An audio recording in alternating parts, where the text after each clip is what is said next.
some of you have used the radial arm saw before, as you said. What do we use the radial arm saw for? Does anyone know? Cutting. Yeah, cutting, but what kind of cutting? Anyone know? Cutting wood in half. Okay, what's that? Potatoes. You could use it for cutting dados. All right. Do we go across the grain or with the grain when we cut on a radial arm? Across. Very good. Going across the grain is called a cross cut.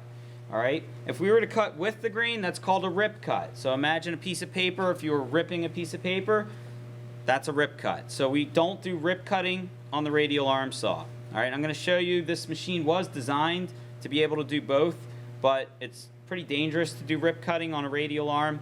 So we'll use the table saw for that type of cut. Okay. The radial arm saw, just to give you guys a little bit of a background, was invented by a woodshop teacher, actually, in Lancaster County, Pennsylvania, a guy named Raymond DeWalt. All right, does anybody recognize that name? Okay, it's the yellow DeWalt tools that we have today. But he was just a teacher, and he invented this machine. This machine became really popular right after World War II when the housing boom hit. All the troops were coming back home, and they started building all these houses, right? And Ray DeWalt had designed his radial arm saws to, some of them be hooked up to car trailers. So instead of having legs, they would have trailer wheels and a license plate, and you would hook the radial arm saw up to your hitch and tow it to the job site, and you could make your cuts there, okay? Later on, it got picked up by craftsmen, and this particular model here became very popular with homeowners. All right, they were designed to do just about anything. All right, not only rip cutting and cross cutting, but they could do sanding. If you took the blade off, you could install a sanding disc and make it into a sander. There was a little planer attachment where it had like 3 little teeth that would spin around, and you could use it as a planer.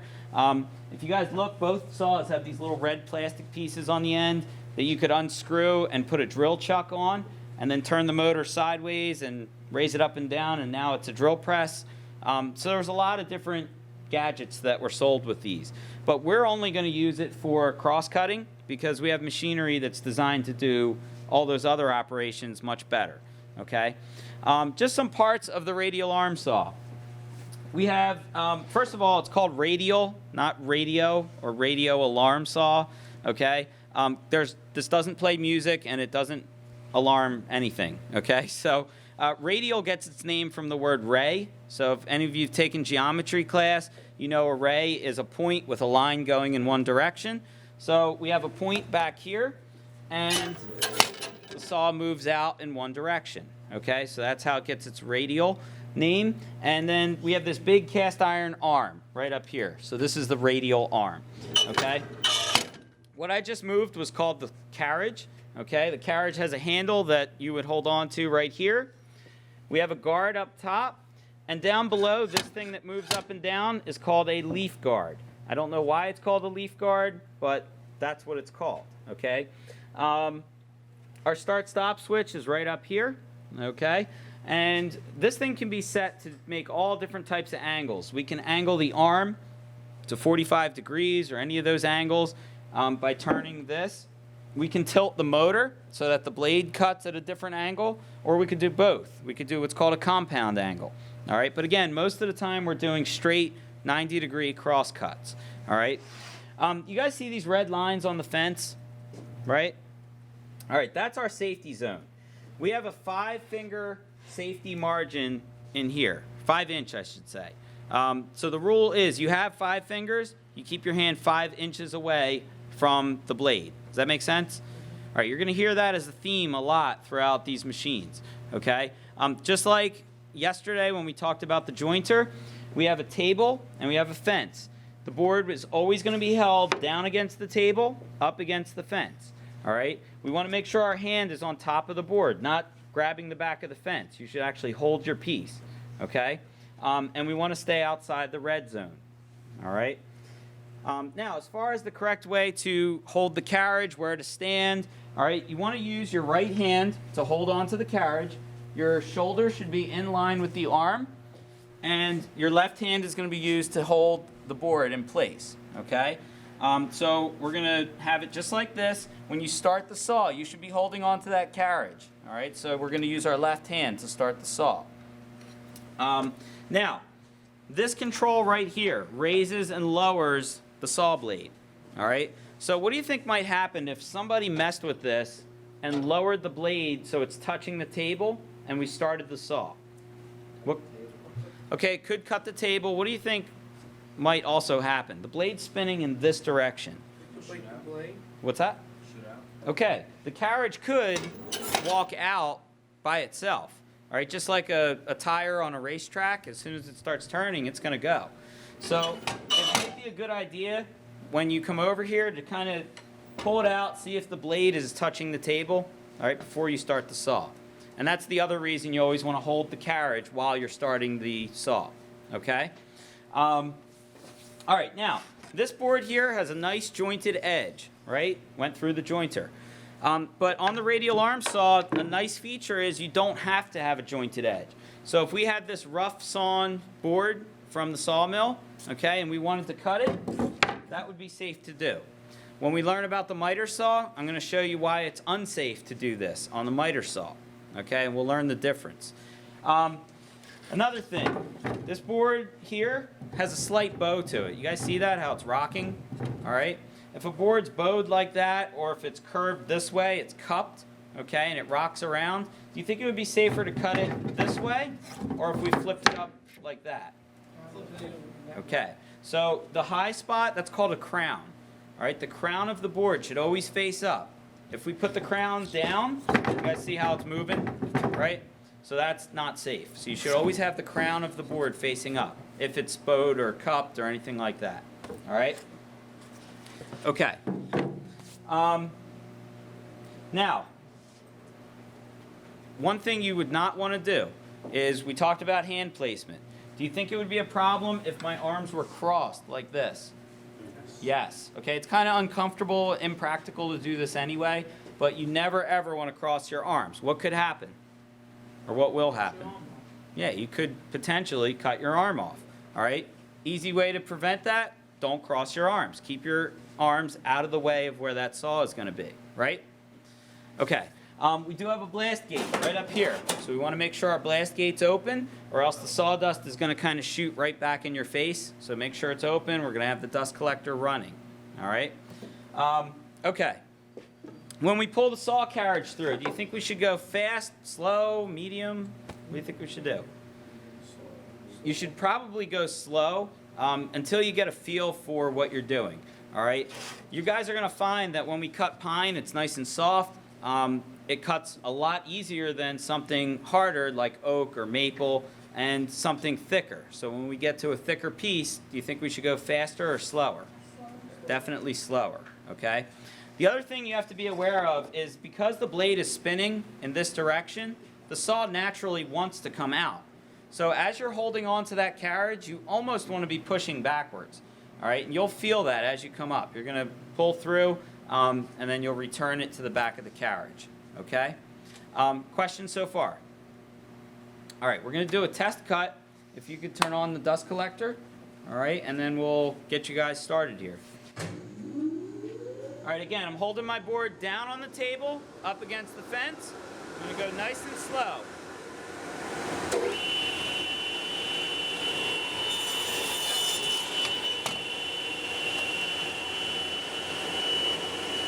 Okay, you can turn it off.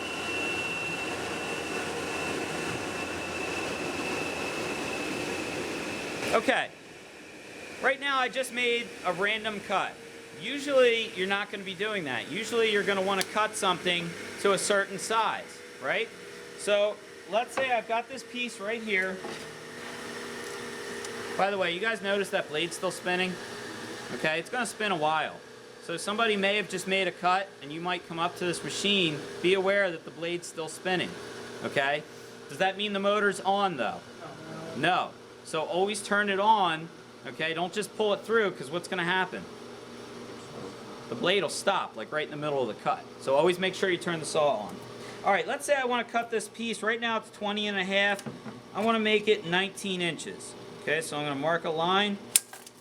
Do you guys think it would be best to mark the line in the middle of the board, the front of the board, or the back of the board? The back.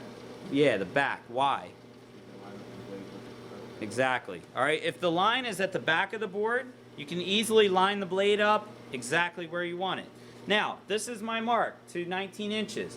Do I want to cut on the left side of the mark or the right side of the mark? The right side. That's very important. So I'm going to put a little X at the right side of the line so that that 1/8 inch wide blade is going to go to the side I don't need. All right. If I cut it on the other side, is it going to be perfectly 19 inches? No. All right. It's going to be 18 7/8. All right. So here we go. Now, if I'm standing straight up, I can't see that blade. I'm actually going to bend my head down while I'm holding the board and line up that line and make my cut. All right. Can we get the dust collector one more time? Here we go.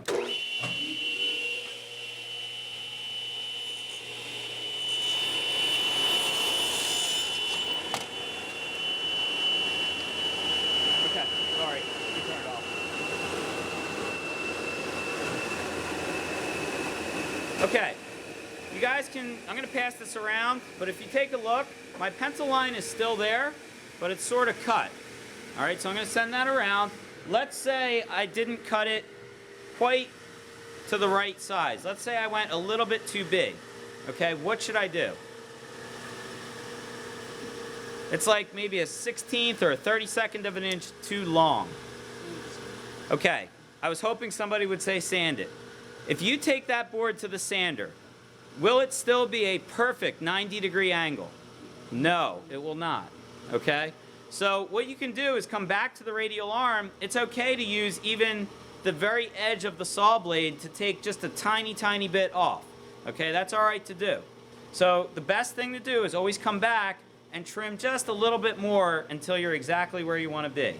All right, and then it'll stay nice and 90 degrees, nice and square. Okay? All right, couple quick stories before we get started with this. The first story I hope I never ever have to deal with because this was just totally crazy. About 4 years ago at Florence High School, there was a student who wondered what it would be like to cut his finger. So he went over to the radial arm saw, placed his hand, or his one finger down about an 1/8 inch towards the blade, pulled the saw right across. Okay, and obviously he cut his finger. He was taken out of the class and sent out for a psychiatric evaluation.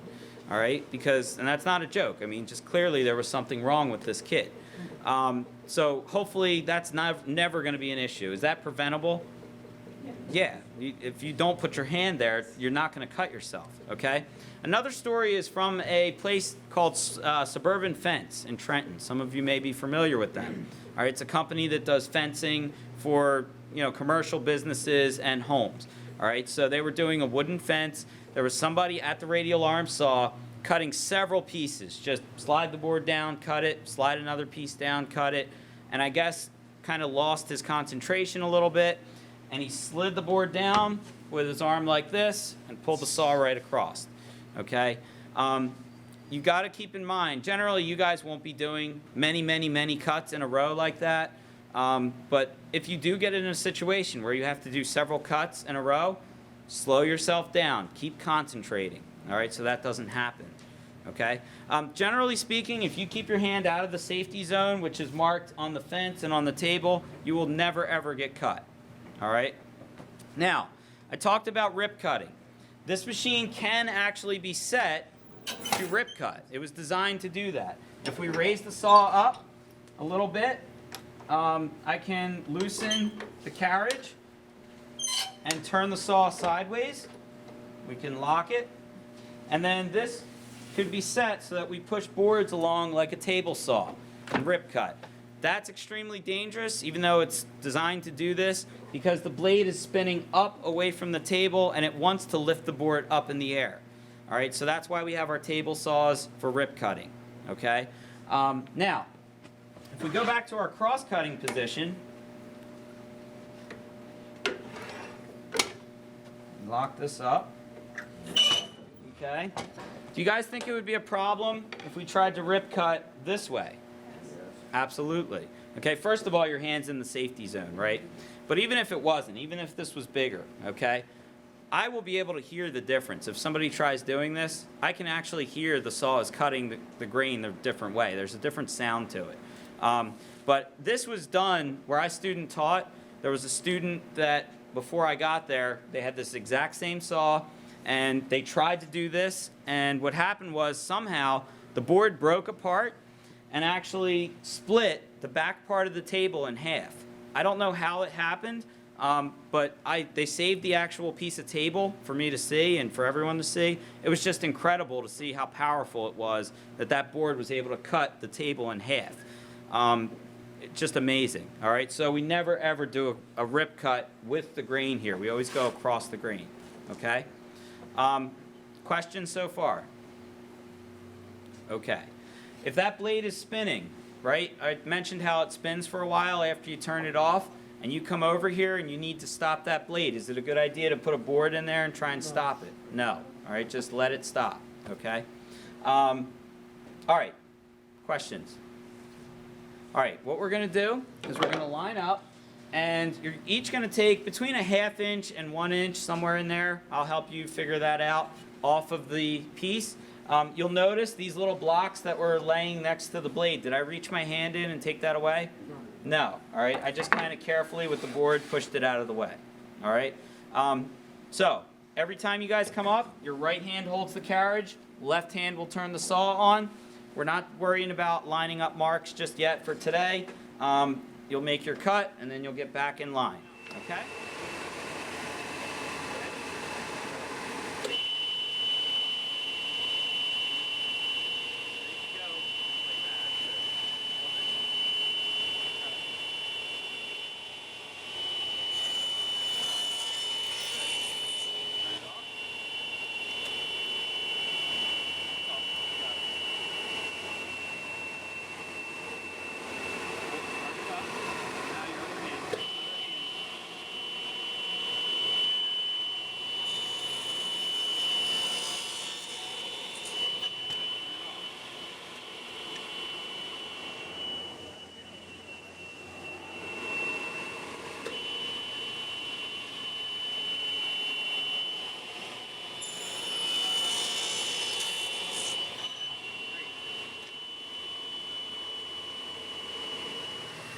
All right, guys, first of all, everyone did a great job. You'll notice it was pretty easy to cut that material. If you start getting into the harder pieces of wood that are thicker, you're going to notice a big difference. So that's when you have to really slow down, okay? One thing I wanted to share with you.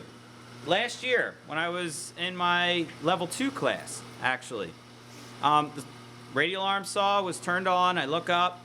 And all of a sudden, as the kid is making his cut, I see tons and tons of sparks flying everywhere. So my first thought was, okay, something in the motor has gone wrong. Okay, and then my second thought was there's a nail or something is in that board that's making it spark. Okay, which is strange because this is all brand new lumber, right? So I yelled for him to turn the saw off, and when I came over, what I found was underneath what he was cutting was a ruler, okay? And you can see this ruler is kind of aged a little bit. It's kind of dark, and so is the table. So it's, I guess, easy to maybe not see if you're carrying a big piece of plywood that it's there. So he proceeded to cut almost all the way through the ruler, and in doing so, the saw blade that was on there, okay, this one right here, 6 of the teeth broke or were damaged. All right, and 6 of those teeth came off, and luckily those teeth went up the dust collector, because if those little sharp teeth come out flying at you, it might hurt a little bit or it might cut you. So luckily nobody was hurt, but in the matter of about 2 seconds, a $50 ruler was destroyed and a $100 saw blade was destroyed. All right, so $150 in about 2 seconds, gone. All right, so the moral of the story is do not get in the habit of leaving tools on a machine top. All right, we want to try and keep rulers and stuff like this on the workbenches. All right, but I saved this. This will be up front for you guys to check it out after your test today. But it's pretty impressive there.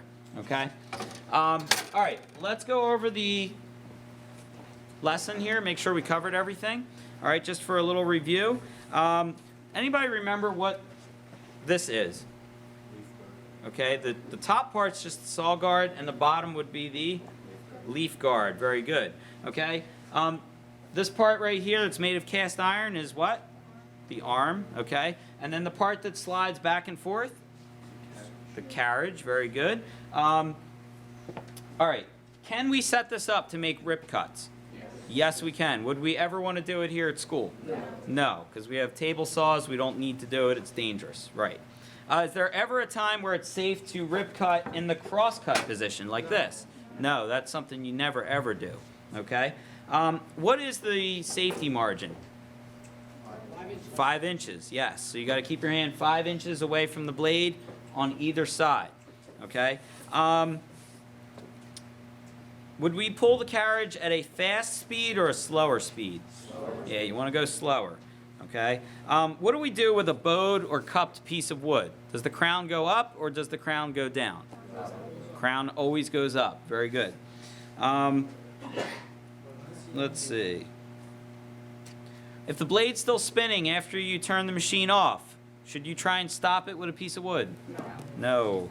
Okay. And then what do we want to do before we start the saw for the first time? Well, yeah, hold the carriage. Who said it?